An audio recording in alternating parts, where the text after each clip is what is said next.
The Cold War has turned hot overnight. In the early hours of June 13th, Israel launched preemptive strikes on Iran. Multiple explosions were heard across Tehran, with online footage showing blasts lighting up the capital. But the fire that started in the city didn't stop there. Additional explosions occurred in Isfahan, Tabriz, Kermanshah, Hamadan, Qom, and Piranshaah, cities that host nuclear, military, or strategic sites. Separate strikes also hit the Natanz nuclear site, the Arak heavy water reactor, and the Parchin military complex. Satellite imagery, for instance, shows considerable but likely superficial damage at Natanz. Either way, the initial 24 hours have been nothing short of a disaster for the Iranians. Israeli jets are flying almost uncontested over Iranian airspace. Mossad operatives are roaming freely, launching drones and anti-tank guided missiles at key Iranian systems, all while Hezbollah remains on the sidelines. Already, multiple senior nuclear scientists and high-ranking military leaders have been killed. As was bound to happen, Iran responded harshly and launched waves of loitering munitions and ballistic missiles at Israel. Most of these were intercepted in the air, but some made it through. Tel Aviv was hit multiple times, and significant damage has been reported at Israel's Central Military Command Center. What we're seeing is unlike anything the region has witnessed before. The firepower unleashed makes Hezbollah and Hamas rockets look like toys by comparison. Meanwhile, Netanyahu has urged Israeli citizens to prepare for a prolonged conflict. And so it begins. When sirens replace speeches, war is no longer coming. It has arrived. In the immediate aftermath, Iran launched more than 100 drones toward Israel and vowed further retaliation. For its part, America has chosen not to intervene. U.S. Secretary of State Marco Rubio insists the U.S. had no role in the attacks, while President Trump is urging Iran to make a deal or face even more brutal attacks. This may well be a good cop, bad cop negotiating tactic. Around 260 media outlets reported on this story, most of them right-leaning. This is also how governments negotiate when they try to talk without saying things directly. They employ the media. But even so, reaching a deal now will be difficult. Among the casualties is Ali Shamkhani, a close confidant of the supreme leader and Iran's chief nuclear negotiator. As of this time, the full extent of Israel's attack on Iran is still unknown. The initial strikes appear to have targeted radars, air defenses, aircraft, and control towers, which paves the way for follow-up attacks on secondary sites. Israel's attention will now turn to the secondary targets of strategic and economic nature, such as ports, refineries, and missile factories. The Israeli military said as much when it described the operation as the first stage, signaling that more attacks could follow in the next few days, if not weeks. But even if Israel's next wave of attacks is tactically successful, dismantling Iran's nuclear program entirely would require direct American involvement. Without US involvement, Israel can't do it. At best, they might delay Iran's progress by 1 to 2 years. At worst, the strikes could backfire, prompting Iran to rapidly assemble a crude nuclear device as a deterrent against future attacks. Though Israel claims its goal is to take out Iran's nuclear program and prevent it from building a nuclear bomb, its actions suggest a deeper objective: regime change. All the Israeli attacks have so far targeted IRGC officials while avoiding the leadership of Iran's regular armed forces, which may be a calculated attempt at divide and rule. You see, the Revolutionary Guards and the regular military often operate at odds, with the IRGC holding dominance in both political and economic spheres.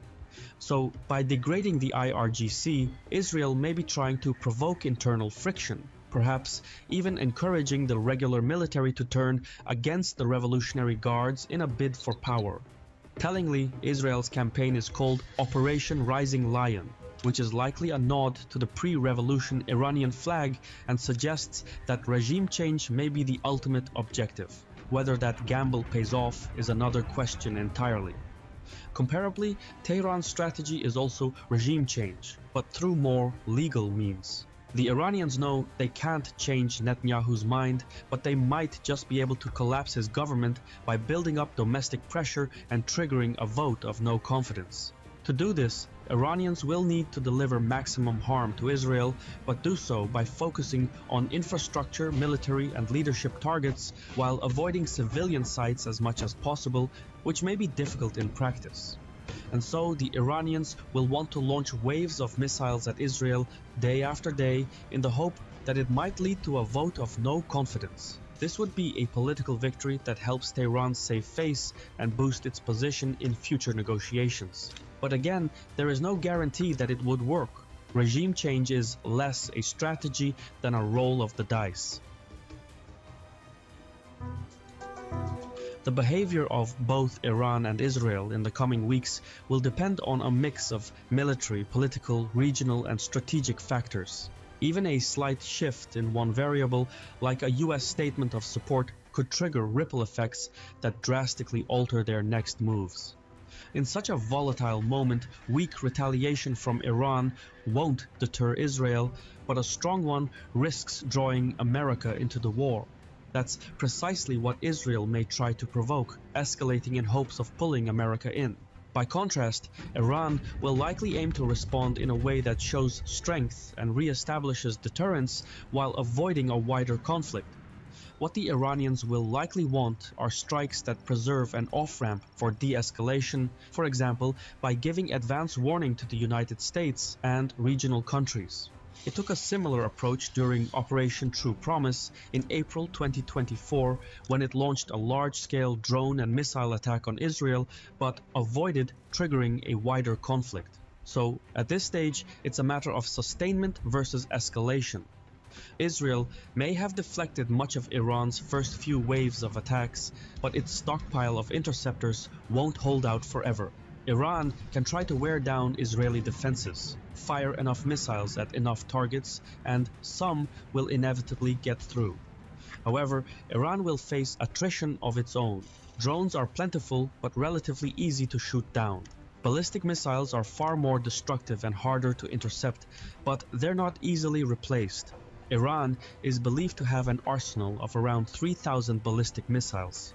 While not all have the range to reach Israel, enough could break through Israeli and US air defenses to inflict serious damage and force Netanyahu's political hand. So again, it comes down to a strategy of sustainment versus escalation.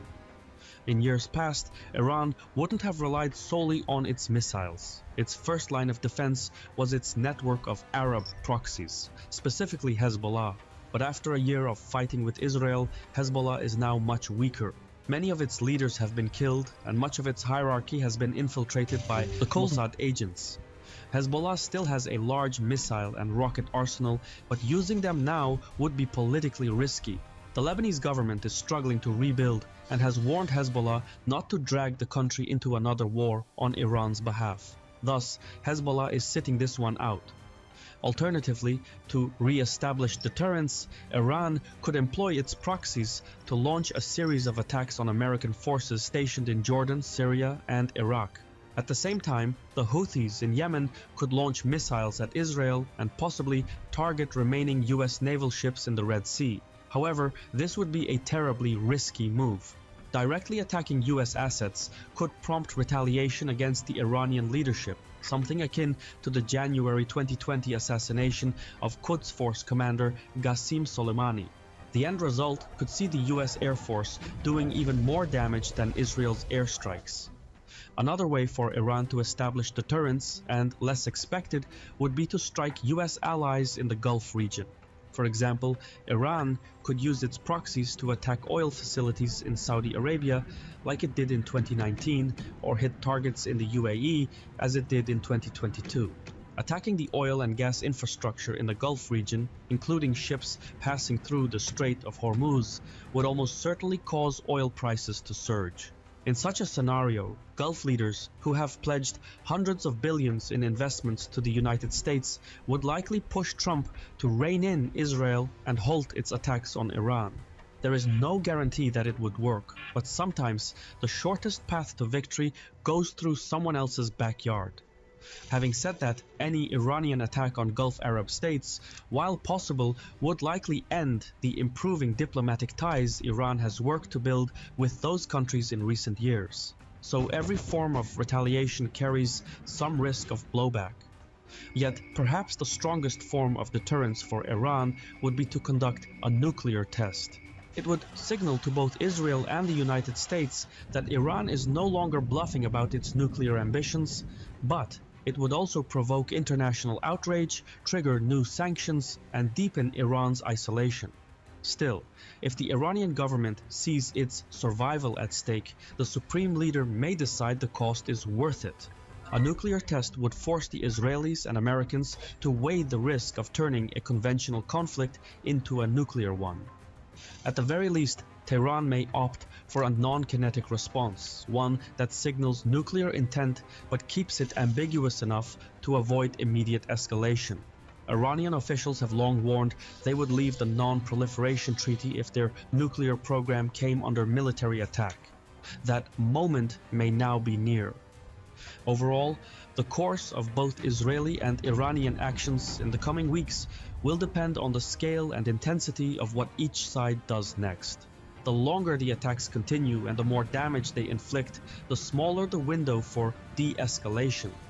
With every strike and counterstrike, controlling what comes next grows more difficult, because despite best efforts, precision strikes rarely end with precision outcomes.